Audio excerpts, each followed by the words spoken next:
Hello everyone, thank you for joining me again. My name is Carlos. Today we're going to be reviewing a back, abdominal, calf, and a little potpourri of everything. It was almost like a full body workout today. So we're moving from a strength phase of training, which occupied the last 5 months basically, of progressive overload, looking for PRs, getting stronger on every single movement, and this type of thing, going low volume and trying to maintain a certain training frequency. And so we took a 2-week break, due in part to a minor pec tear, which is now perfectly okay, and decided to use the 2 weeks for a purposeful deload. So I did hit the gym, but did not train. I was just exercising, and this is quite different from training, believe me. Just going to the gym and going through the motions with different machines, trying out different things that I usually do not do for my strength training programs, and generally just having a better time, having more fun at the gym, doing nothing structured, nothing disciplined, just doing whatever the heck I felt like doing that day. So as I towards the last few days, I wanted to gradually move into my new training block, which is volume training. So basically it starts out like a full body, right? You just, you're doing like every single exercise, your chest, your back, your legs, everything, a set here, a set there. And so you go back the next day, and since you already are, a bit sore from one part of the body, so you train another, and then start breaking it up like that, and gradually move into a 2 times per week body part split. So today's workout was more oriented towards moving into that training block. I found I did get some intensity in there with the back exercises, so we'll go over those really quickly. The first one is the reverse hack squat, quote, good morning or stiff leg deadlift, done on the hack machine. This is a movement that I found on YouTube. Hadi Chupan was doing it one day, and I was pretty impressed I'd never seen it before. I gave it a try and found that it was extremely effective for working the lower back and the glutes and the hamstrings in general. So I started to incorporate it, every so often into my back routine. So I decided to start off with that yesterday. Got up to 315, 3 plates on each side, and it felt really easy. I could have gone heavier, but I decided now is not the time to pursue heavy weights or maximum lifts. Just kind of, move into it.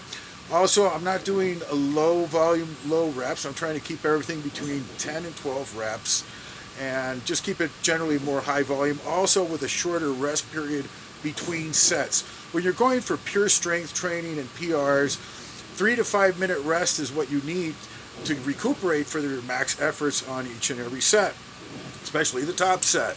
When you're training for volume and hypertrophy and trying to gain muscle size, you don't need that. You can take much shorter rest periods, because what you want to do is increase the amount of work you do in less amount of time. So you have a denser format for workout, right? So instead of doing 3 sets in 10 minutes, you're going to do 3 sets in 5. And that creates more overload and muscle tension through that route.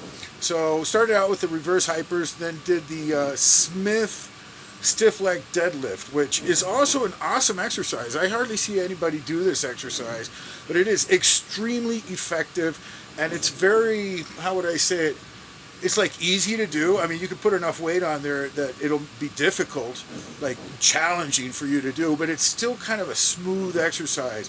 It's just the Smith machine provides some support and all that. And I got an extremely hard pump on my lower back, almost to the point where I had to lay down on the ground and, get over it, because it was like my back was pumped after 3 sets, 2 plates, 12 reps. On that particular exercise, I've gone up to 500 and some odd pounds. So it's not that I couldn't do like much more weight, but for this particular training block, doing a much lighter weight in a much more controlled manner, focusing on muscle contraction, slow negatives and all of that, that's what's needed in this particular block. So did that. That was a lot of fun. Then we went and did calf training, which I've been doing scrupulously in the last few months, actually, trying to not make any excuses for the calves, genetics and this and that. Now you got to work them. So I've been working the calves. I've been hitting them with 2 different exercises, always a seated and either a Smith or a dumbbell calf raise. So that's what I've been doing with that. Abdominals also in the middle of a bulk, trying to gain weight, trying to gain muscle mass, eating more food, using that extra surplus food to do more effort in the gym.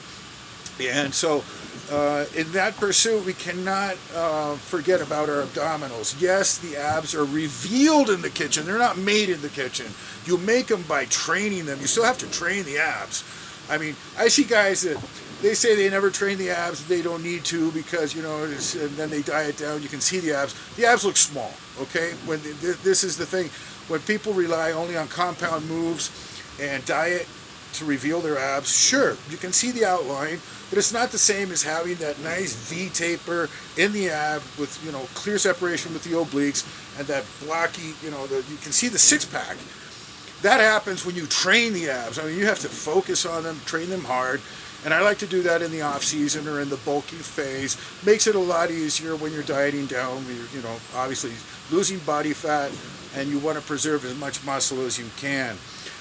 What else did we do? Okay, so I did hurt my pec, like I said, 2 weeks ago.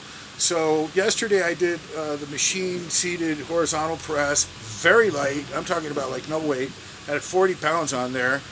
You know, I can go full pin on that thing. I think it's like 200 and some odd, maybe 300 pounds.